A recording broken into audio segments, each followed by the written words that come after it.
Communiqué final.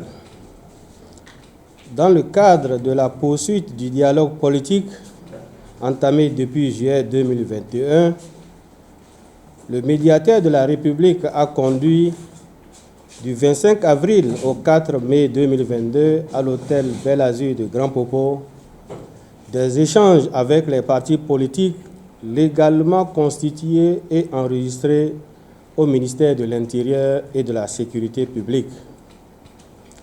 Ces échanges, dont l'objectif principal est d'établir les conditions favorables à la tenue d'élections législatives sans violence en janvier 2023, ont connu la participation effective des délégations de 14 partis politiques sur les 16 invités.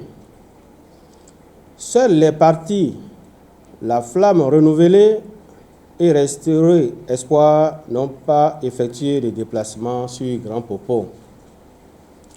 Les discussions entre le médiateur de la République et ses invités se sont déroulées dans une ambiance conviviale, empreinte de courtoisie et de respect mutuel.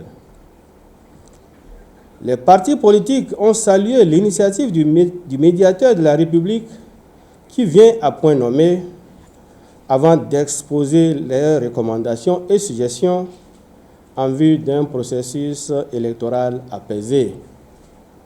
S'en sont suivis des échanges directs qui ont permis aux partis d'approfondir certaines préoccupations évoquées.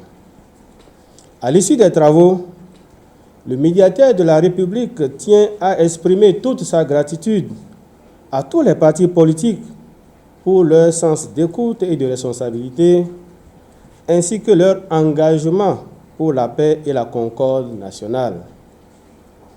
À ceux qui, pour une raison ou une autre, n'ont pas répondu à son appel, il réitère sa constante disponibilité à poursuivre les échanges sous toute forme qui leur conviendra.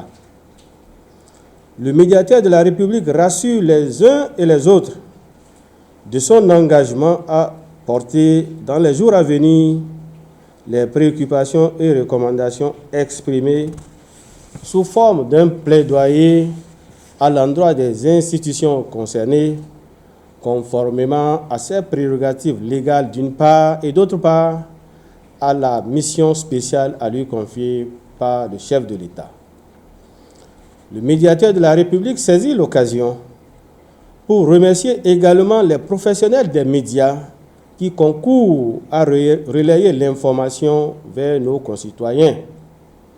Il les appelle, en ce lendemain de la Journée mondiale de la liberté d'expression, à toujours veiller à la diffusion d'informations vraies et débarrassées de tout germe d'incitation à la violence.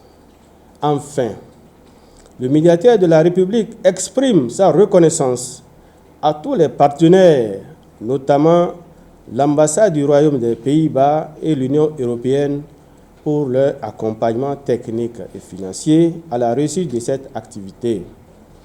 Il espère pouvoir toujours compter sur eux dans le cadre de la poursuite du processus de dialogue politique en cours, ainsi que des autres projets s'inscrivant dans la dynamique de la promotion de la paix dans notre pays.